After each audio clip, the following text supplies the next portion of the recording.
রাজধানীর ইঞ্জিনিয়ার্স ইনস্টিটিউটে আওয়ামী লীগের 2 দিনব্যাপী 20তম জাতীয় সম্মেলনের শেষ দিনে ঘোষণা করা হয় নির্বাচিত সদস্যদের নাম।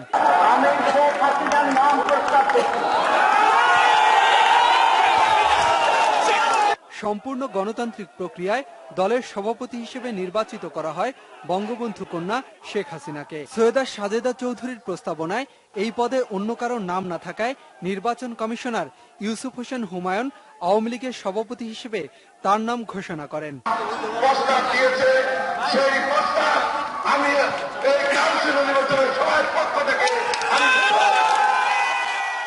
দলের বিদায়ী সাধারণ সম্পাদক সৈয়দ আশরাফুল ইসলাম সাধারণ সম্পাদক হিসেবে ওবায়দুল কাদেরের নাম প্রস্তাব করলে তাতে সমর্থন জানান জাহাঙ্গীর কবির নানক। পদটিতে কোনো বিকল্প না থাকায় সাধারণ সম্পাদক হিসেবে ওবায়দুল কাদেরের নাম ঘোষণা করেন নির্বাচন কমিশনার।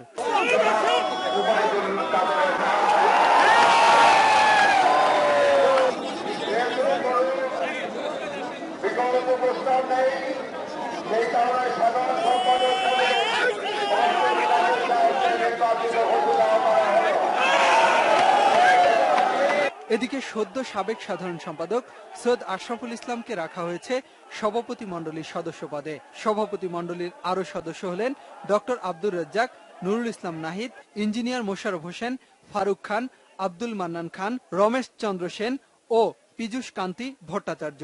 আর যুগ্ম সাধারণ সম্পাদক পদে আগের 3 জনকে বহাল রেখে যোগ করা হয় আব্দুর রহমানের নাম।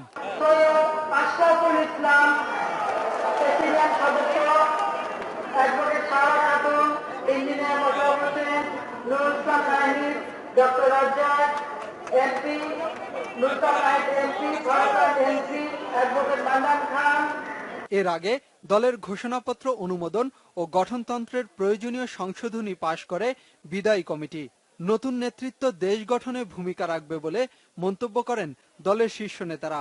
এককালের তুখোড় ছাত্র নেতা, বাংলাদেশ ছাত্রলীগের সাবেক সভাপতি, দক্ষ সংগঠক, কর্মী প্রিয় মানুষ জনাব ওবায়দুল কাদেরকে আমি অভিনন্দন জানাই। এই নতুন কমিটি আগামীতে বাংলাদেশ আওয়ামী লীগের সংগঠনকে আরো শক্তিশালী হিসেবে প্রতিষ্ঠিত করবে। আজকের এই সম্মেলনে কাউন্সিলরদের সম্মতিতে সর্বসম্মতিক্রমে যে সমাপ্তি হলো চমৎকার।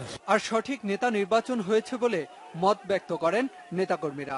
যাকে সেক্রেটারি হিসেবে সমর্থন করেছে সারা বাংলাদেশে আওয়ামী লীগ নেতাকর্মী তা আনন্দের সাথে উৎসাহের সাথে মেনে নিয়েছে। সাংগঠনিক দিক থেকে অত্যন্ত শক্তিশালী এবং আওয়ামী লীগের বিশ্বস্ত একজন সাংগঠনিক নেতা পাইছি আমরা। ইনশাআল্লাহ 2041 সাল পর্যন্ত আওয়ামী লীগ রাষ্ট্রীয় ক্ষমতায় থাকবে। আজকের কাউন্সিল এই প্রমাণ। 3 নম্বর পর্যায়ে একজন খাঁটি নেতাকে আওয়ামী লীগের মধ্যে একটি গুরুত্বপূর্ণ সংগঠনের সেক্রেটারি হিসেবে দিয়েছেন। নতুন কমিটি আগামী নির্বাচনে আওয়ামী লীগকে পুনরায় ক্ষমতায় আনতে কাজ করবে বলে মত